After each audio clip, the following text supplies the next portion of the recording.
Ahora es el turno de la doctora Mariana Herrera Piñero, que es licenciada y doctora en Ciencias Biológicas por la Facultad de Ciencias Exactas y Naturales de la UBA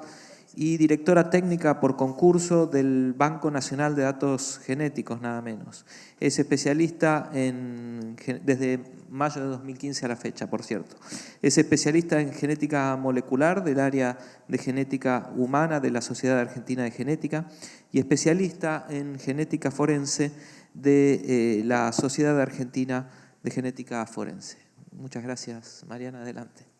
Bueno, primero quiero agradecer a Germán, a Alan, al comité organizador de digamos, este simposio. La verdad que es un placer estar acá, es un honor. Y por el otro lado, me parece que, digamos, esta es la punta del iceberg de lo que la ciencia y tecnología puede aportar al servicio de una sociedad más justa. Entonces, ojalá el Estado Nacional pueda entender que esto es una política de Estado y que hay que invertir en ciencia y tecnología y que los recursos humanos se tienen que quedar acá para seguir produciendo para esta sociedad. Bueno, a mí me toca hablar sobre las bases de datos de identificación genética en la búsqueda de personas desaparecidas y quería empezar con un poquito de historia. La historia de las bases de datos de identificación de desaparecidos tienen, digamos, un origen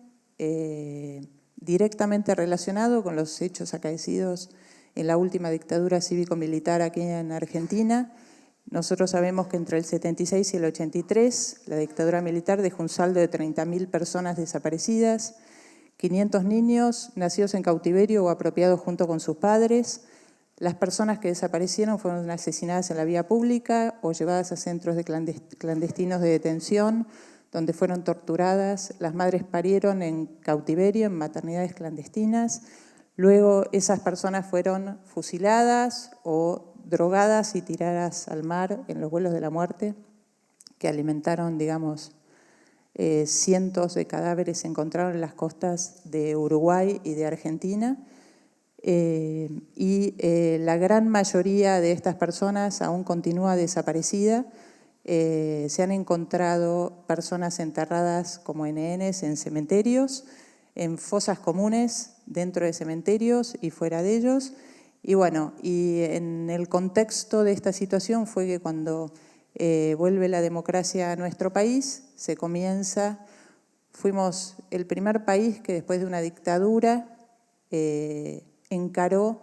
el tema de la búsqueda de los nietos nacidos en cautiverio o apropiados o de la identificación de desaparecidos. Y eso nos puso en un lugar muy particular en el mundo. Si nosotros hacemos una revisión histórica de cómo fue la historia de la genética forense a lo largo de los años, vamos a ver que entre 1984 y 1995 empieza a desarrollarse en las primeras metodologías de genética forense en todo el mundo y en nuestro país, donde se empiezan a plantear cuáles son los métodos, cuáles son los marcadores más ideales, cuál es la probabilidad que podemos, digamos, pensar que es una probabilidad prácticamente comprobada en el caso de una inclusión o una exclusión de una paternidad.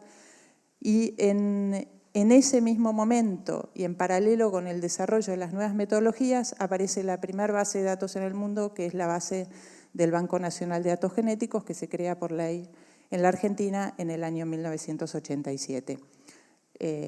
Un chivo, el año que viene cumplimos 30 años de la creación de esta ley y bueno, y vamos a tratar de poner al banco de cara a la sociedad con un gran festejo. Luego viene una etapa de estabilización de la genética forense. En esa etapa, que es entre 1995 y 2005, comienzan a estandarizarse en el mundo los marcadores que todos los laboratorios de genética forense hoy en día utilizamos. Se seleccionan aquellos mejores marcadores y se comienza a discutir la implementación de estándares de calidad que permitan que todos los laboratorios trabajemos bajo los mismos estándares y que las pruebas sean reproducibles en cualquier lugar del mundo. En ese momento se empiezan a plantear las primeras necesidades de bases de datos genéticos que tienen que ver, están muy relacionadas con el trabajo del equipo argentino de antropología forense en el mundo. Aparece la base de datos genéticos de Bosnia en 1995, es la segunda base para identificación de desaparecidos en el mundo. Luego aparecieron otras bases de datos, yo acá ilustro algunas, como la de las Torres Gemelas. Se comienza a consolidar la base de datos genéticos del EAF, del Equipo Argentino de Antropología Forense, que se ve, digamos, respaldada y definitivamente consolidada durante la creación de la Iniciativa Latinoamericana para Identificación de Desaparecidos en el año 2008. Luego, la genética forense sigue con una etapa de crecimiento que entre el 2005 y 2016 el boom, digamos, son las bases de datos genéticos que tienen que ver tanto con el tema de criminalística como con la identificación de desaparecidos, y ahí Argentina da su apoyo a los procesos latinoamericanos para identificación de desaparecidos y aparecen, digamos, las bases de datos de identificación de desaparecidos que se desarrollan en Colombia, en Chile, en El Salvador, en Honduras, en Guatemala. Hoy,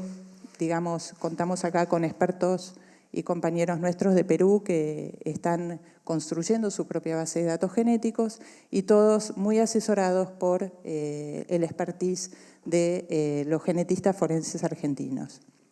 Bueno, ¿qué estamos hoy en día? Estamos en una etapa de sofisticación, aparecen nuevas tecnologías. Esas tecnologías son la de Next Generation Sequencing, digamos, van a cambiar, digamos, varios paradigmas en la forma de encarar las comparaciones a nivel de genética forense, y bueno, esto está en una etapa de validación y de prueba para la aplicación en las bases de datos.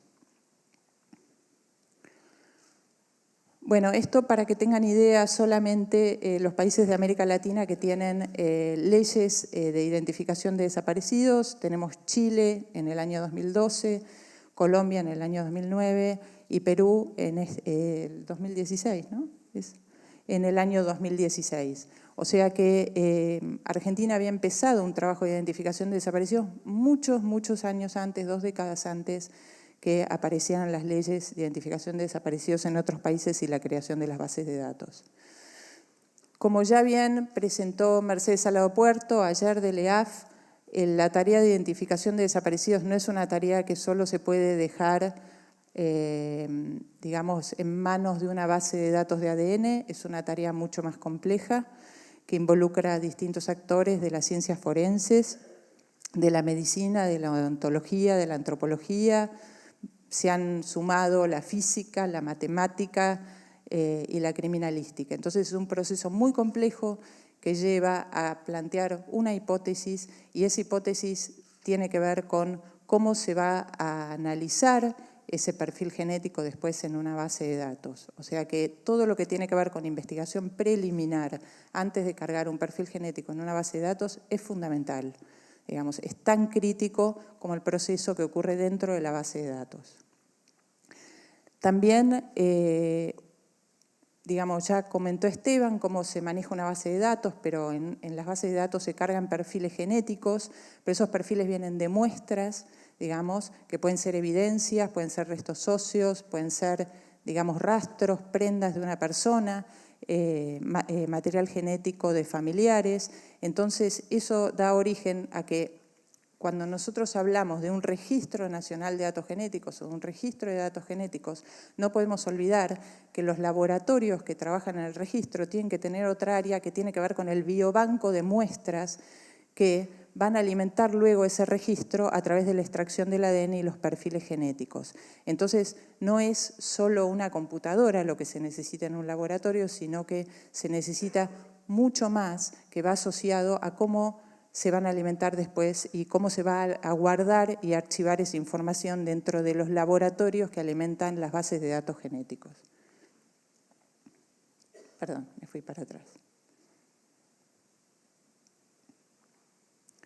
Entonces yo les voy a ejemplificar, digamos, cómo es el flujo del laboratorio que, digamos, que yo más conozco, que es el banco de datos genéticos. Esta es una imagen muy lúdica, pero básicamente ilustra ¿qué es lo que hacemos en el Banco Nacional de Datos Genéticos? Digamos, nosotros tenemos grupos familiares que están buscando a sus nietos nacidos en cautiverio o secuestrados junto a sus padres. Estos grupos familiares han entregado una muestra de sangre o de hisopado bucal o restos óseos. Digamos, tenemos los grupos familiares armados, los árboles familiares con sus perfiles genéticos, y por el otro lado en la base de datos tenemos los perfiles genéticos de aquellos jóvenes que dudan de su identidad. Todo esto entra dentro de la maquinaria del laboratorio y genera una valoración estadística de esa prueba, que es lo que nos permite asegurar si una persona pertenece o no a alguno de los grupos familiares sobrantes en el banco y garantizar un encuentro. Ahora vamos de la imagen lúdica a la imagen real. No sé cómo funciona esto. Bueno, este es el flujo, digamos, de trabajo dentro del Banco Nacional de Datos Genéticos, y es un flujo de trabajo que lo puede tener cualquier laboratorio que trabaja con una base de datos genéticos, pero básicamente las muestras, las solicitudes de las pericias o cotejo vienen en el banco de dos lugares, de la Comisión Nacional por el Derecho a la Identidad y de la Justicia Federal Criminal y Correccional.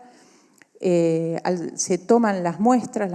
pueden ser voluntarias, si vienen a través de la Comisión Nacional por el Derecho a la Identidad, o pueden ser en casos judiciales, por allanamientos, requisa personal o porque se le tome a una persona en el juzgado la muestra de sangre. Y por el otro lado está el invalorable trabajo de los antropólogos forenses que muchas veces tienen que ir a exhumar un posible nieto que ha fallecido o tienen que exhumar familiares para completar los grupos familiares obrantes en el banco. Esto es la primer parte del biobanco, donde se encuentra el archivo de muestras. Estas muestras pasan a formar parte del biobanco. La segunda, digamos, el segundo archivo que forma parte del biobanco es el ADN extraído a partir de esas muestras. Ese ADN se extrae, se cuantifica y entra dentro de la maquinaria de estudios en el laboratorio, donde se pueden analizar, digamos, marcadores autosómicos, que son los que van a dar la valoración estadística de la prueba, marcadores del cromosoma Y, que hablan de los linajes paternos en la rama paterna familiar, marcadores del cromosoma X, que nos sirven muchas veces para dilucidar en aquellos grupos familiares incompletos y ayudar en completar la información, y el ADN mitocondrial, que determina que son los marcadores del linaje materno que se heredan de mujeres a hijos y que nos permiten determinar, por ejemplo, una abuela materna si comparte el mitocondrial con un posible nieto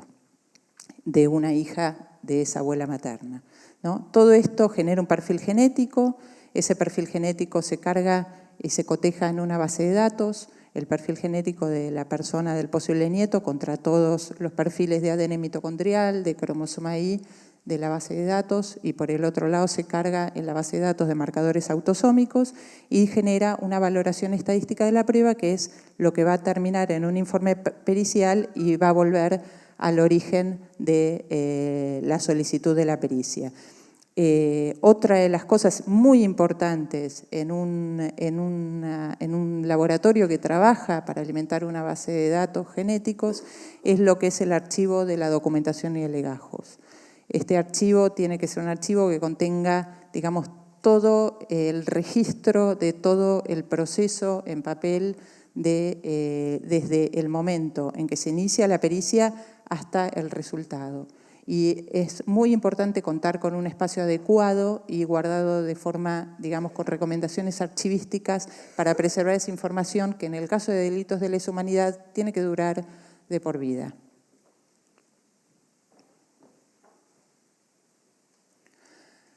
Esto solamente es mostrarles las complejidades de los árboles familiares que contamos en el banco. Hay árboles que son bastante completos porque de golpe contamos con la información de ambos abuelos paternos y maternos, no sé si tengo alguna acá, o con la información de varios hermanos, pero de golpe nos encontramos con situaciones en las cuales entre los hermanos varones alguno no comparte el cromosoma Y y ahí tenemos un problema, ¿está bien? Que es que hay una paternidad mal declarada, digamos que nos genera dificultades para encarar la búsqueda estadística con este grupo familiar y bueno, por eso uno tiene que trabajar con tantos marcadores genéticos distintos como para tratar de confirmar que todas las personas que dicen ser de este grupo familiar son efectivamente, y los vínculos que dicen tener, son efectivos y no hay algún, digamos, algo no declarado.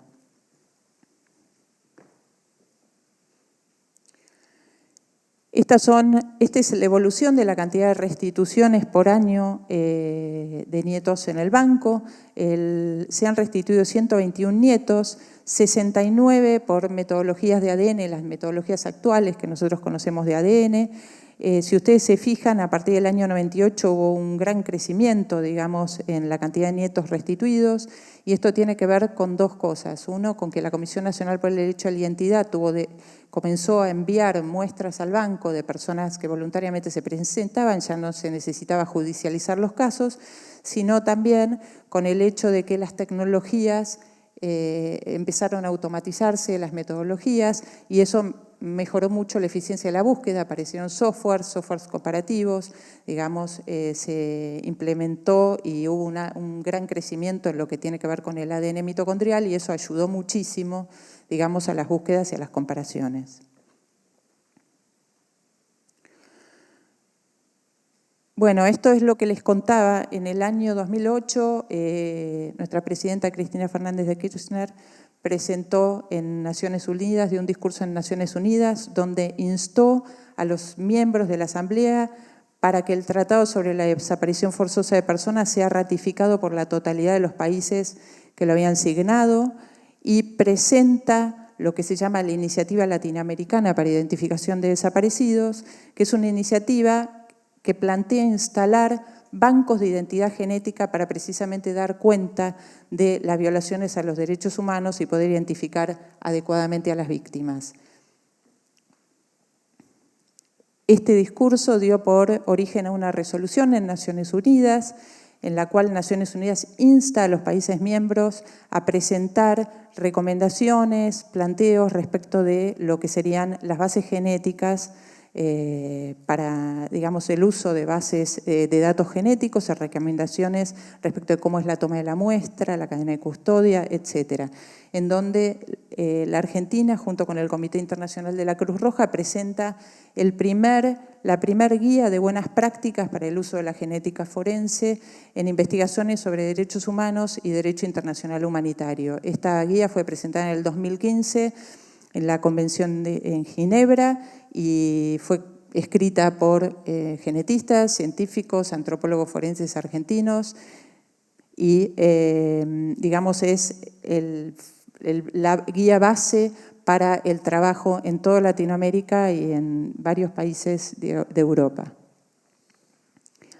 Lo que plantea esta guía básicamente es aspectos científico-técnicos y metodológicos en investigación genética, recolección, almacenamiento, transporte de muestras, habla de los biobancos, plantea la calidad, la seguridad, la trazabilidad de los datos y de las muestras almacenadas,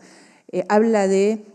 que tomar una muestra de una persona hay que hacerlo y el manejo de los datos genéticos está sujeto a los principios del respeto a la dignidad de la persona y la no discriminación, la gratuidad para las víctimas, etc. También habla de tipos de muestras que se tienen que tomar. Bueno, todo este trabajo de las ciencias forenses en identificación de desaparecidos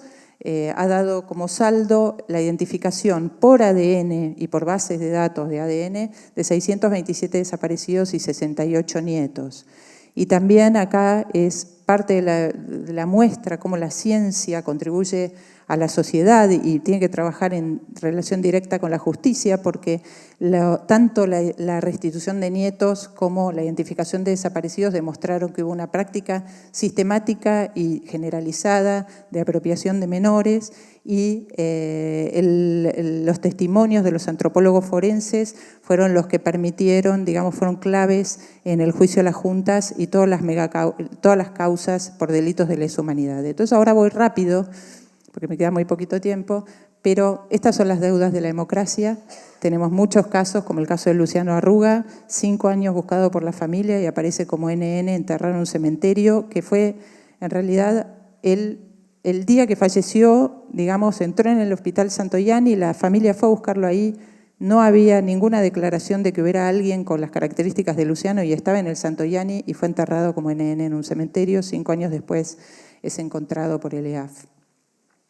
Entonces, lo que tenemos es que en los registros de datos genéticos forenses, en las leyes, hay pocas provincias que tienen contemplado en sus leyes el tema de identificación de personas desaparecidas. Este año hubo un decreto que habla de un sistema federal de búsqueda de personas desaparecidas y extraviadas, que habla de tomar una muestra de ADN, pero no dice ni dónde se procesa ni dónde se almacena, o sea, no hay nada.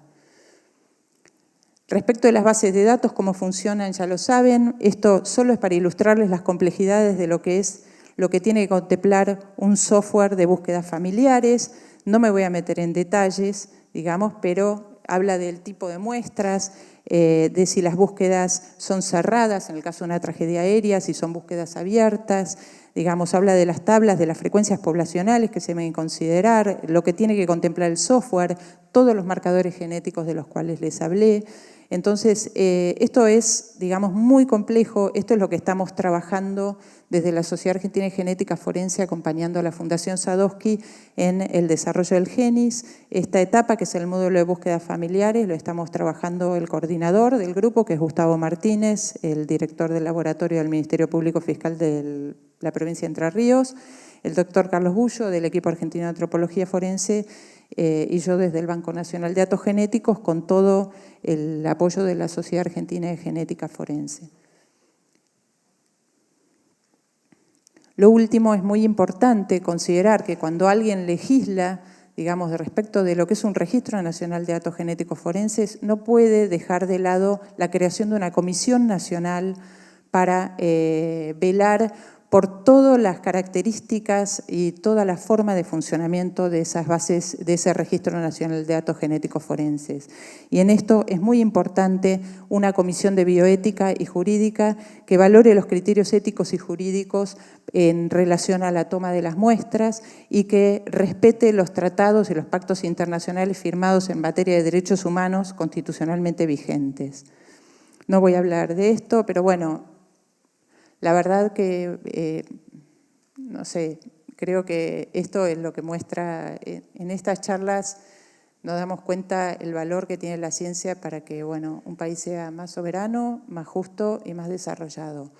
Ojalá el gobierno argentino tome como política de Estado seguir sosteniendo la ciencia y la tecnología y inyecte mucha plata al sistema científico-tecnológico porque tenemos mucho que trabajar, especialmente en el tema de la ciencia acompañando a la justicia. Muchas gracias.